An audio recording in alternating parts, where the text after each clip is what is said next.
How's it going, everyone? So today I want to talk about something slightly different, and that is basically the subject of like kind of workflow and like writer's block. So if you've ever seen someone do like a kind of like track from scratch video, you might see that they like basically get their ideas down really quickly. They're able to complete a track in like the space of like 3 hours. So there's loads of reasons for this. A lot of it comes down to experience and how familiar you are with the software, but there's other things you can do to basically help you kind of reach that end stage more easily. A lot of it kind of comes down to how prepared you are for a session and how prepared your project is for a session.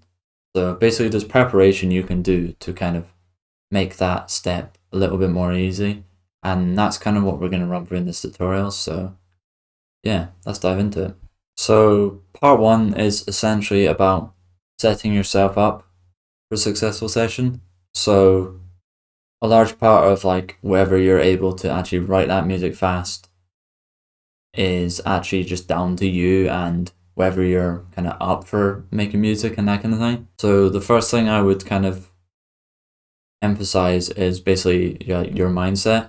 So basically trying to change your mindset from it being a chore to a hobby. If you really want to make music, you'll find time to do it. So basically for this kind of idea of like changing it from like a chore to a hobby, you basically want to kind of try and work at a time when you're most productive. So for me, I kind of have two times. One being like straight away in the morning, like when I get up, but then that kind of later on at night slot, quite good as well. So basically, it's about kind of like finding those times in your day where you're not likely to be tired, you're not likely to give up or like super easily, and you're not likely to get burnt out if you've maybe been doing something else throughout the day. It's about being relaxing essentially. Like for most of us, it is just a hobby. So basically, try and find a time when you're kind of like most productive, but also likely to enjoy it. If you try approaching a project when you can't be bothered, then the output is probably not likely to be great, and you'll probably look back on the time you spent, maybe like an hour one night following a tough day, and you'll be like, why did I waste my time doing that when I could have literally done something else? So that's kind of like the first part of mindset. Second one is kind of like basically decide what you want from a session when you go into it. So there's kind of like a general notion about like if we give ourselves a certain amount of time to do something, we'll get it done in that certain amount of time. If we give ourselves a week to kind of like clean a house, we'll clean it in a week. If we give ourselves a day, we'll find a way to get it done by then. So if we only have a certain amount of time per week to dedicate to like music, like 3 hours per week, say that, then kind of like setting goals about what we want to do and basically help us to become more efficient. Basically, if you sit down in a session and be like, I want to write a really good loop in the time I have, then that can be your focus. And then anything beyond that will be a positive, and you'll be like, oh, I've made really good progress today. And I feel like it's very unlikely, unless your goals are really unrealistic, that you'll leave feeling disappointed. So essentially, kind of set like time orientated results, specific goals. So that could be like, I'm going to work on X number of bars, I'm going to work on the loop, and then try and sketch out into a rough arrangement. And you're probably more likely to see it happen. So that's kind of like the two for the mindset side of things. Recognize that it's a hobby and try and work at a time you're most productive. And number two would be like setting those time specific goals. So kind of like the second part of that kind of like setting yourself up for a specific session is basically having some kind of idea of the music you want to make. So that could be like a stylistic reference, that could be an artist, that could be a track. Basically having some kind of idea like of what you want to make because basically going in lost and starting from like nothing, a lot of the time you either end up going in a direction which sounds utterly terrible, or a direction which you kind of get lost in and you don't really know like how you want to progress it any further, and it becomes an abandoned idea. So something that I think is always a great idea is basically finding a track you like. So you could listen to a mix, you could listen to a track, basically just using music as your inspiration on what you're going to create. And then you could basically find a song, you could go on SoundCloud, you could go on YouTube, and then you could basically have like in your template like a reference track kind of group, and then you could drop like 1 to 3 tracks, maybe like line them up with the sections. This one doesn't have it, but you could even go further and start labeling different sections so you know what you want. So that's just an idea, but music is a great way of getting started with an idea as opposed to starting completely fresh. The other thing is starting with an idea. So similar to the previous one, but the previous one's more like getting inspired. Starting with an idea is more about like basically starting with some kind of loop or vocal or drums. Just start with something. Isn't like your classic drum one shots. So I'll just try and find an example. So I could basically go here. I've typed in E minor and I've typed in music loop.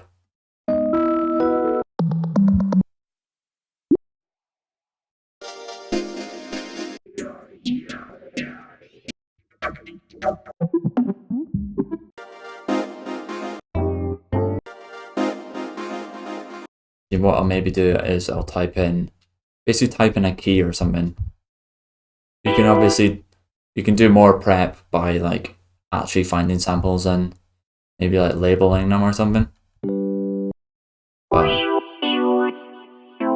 that's a loop I created for like a sample pack. So that's got a good idea, and I can already kind of hear like where I'd maybe take that. So basically starting with those ideas can be a good way to do it, and those ideas could take form of samples. They could maybe take like voice notes in your phone. So like if inspiration strikes at all times of the day, if you have like an idea in your head of something you want, comment into your phone, and then you won't lose that idea. Something else I like to do is in my notes app.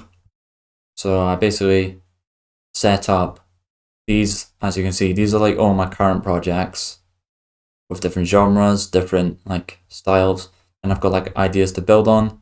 So I've just got like so many ideas of project like files I've done for like tutorials of tracks I could expand on. These are like all tutorial loops more or less.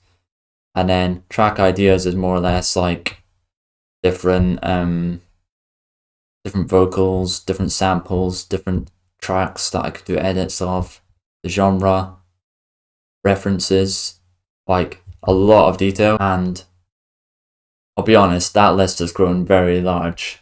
And I hardly ever reference it because I literally always have new ideas. But if I was ever lost, I'd have a look at one of those ideas and be like, oh, I can continue with this tutorial project. I can finish this idea off because it's further up the list and that kind of thing. So there's like a lot of ways you can take note of these like inspirational sources, and I hope that's kind of given you a good idea anyway.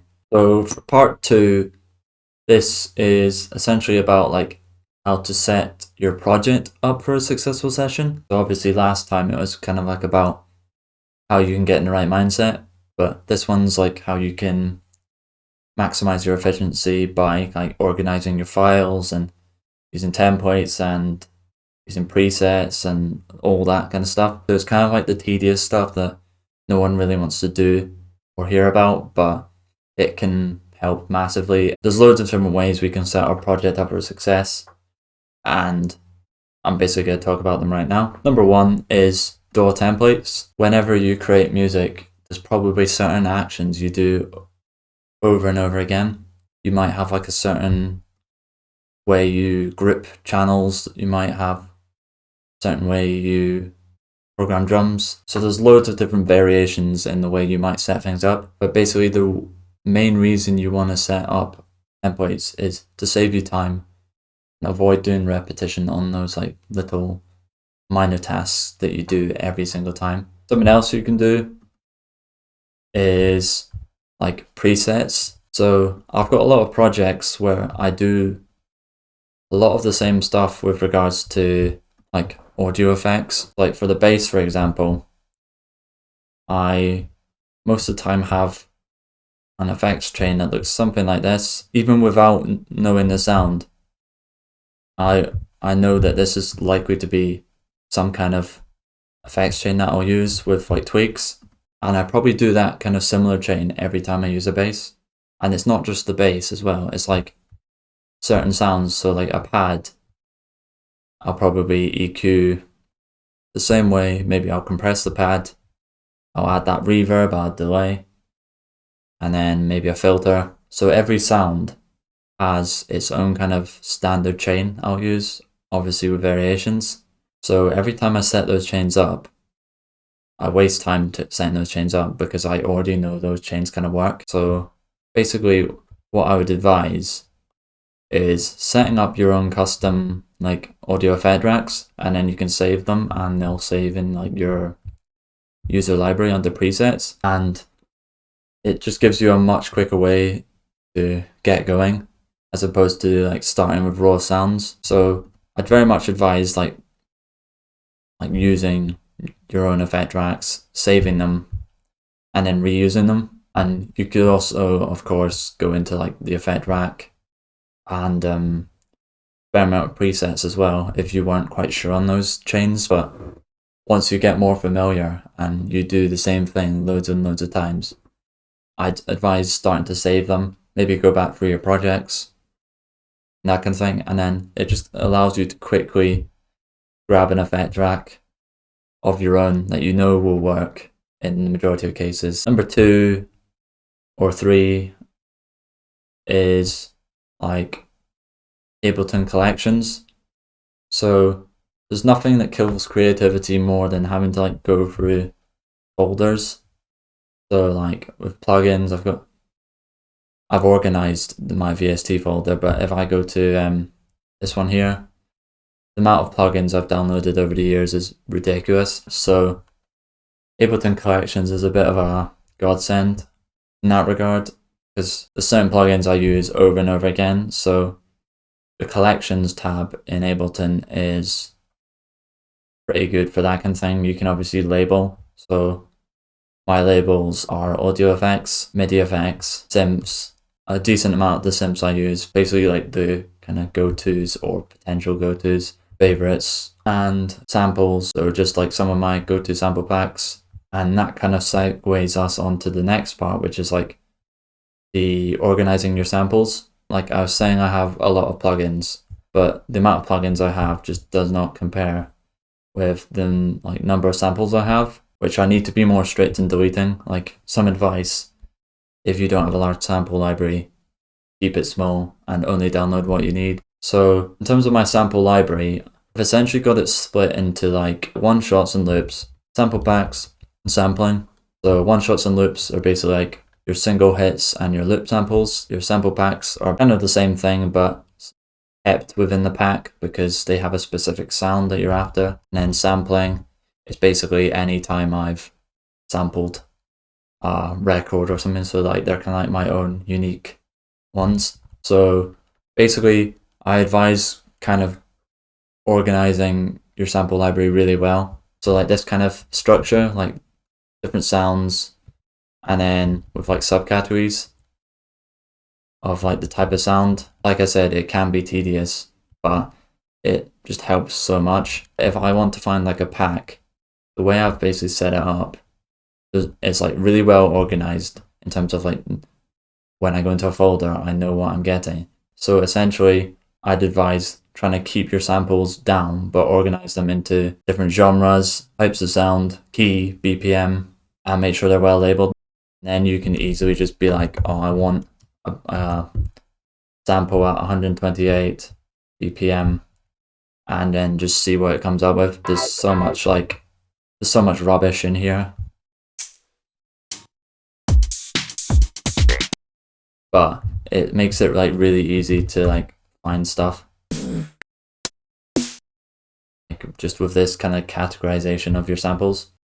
So that's pretty much it. If you have any questions, feel free to leave them below, just about like ways you can improve your workflow and that kind of thing. And I'll try and give a bit of advice. Like my personal workflow still needs a bit of improvement, but I'd like to think it's certainly okay. There's always like ways you can do things better, and it's kind of just about being critical and maybe putting some time aside to kind of put in those organization steps, or make sure you're 100% ready to write music, as opposed to going in and wasting your time because you're not motivated, that kind of thing. So I hope this has kind of helped cover the whole kind of process, really, like how you can prepare yourself, how you can prepare your projects and your sample libraries and that kind of thing. So yeah, I'm gonna leave that one there. If you enjoyed, be sure to give it a like, subscribe, and I'll see you in the next one.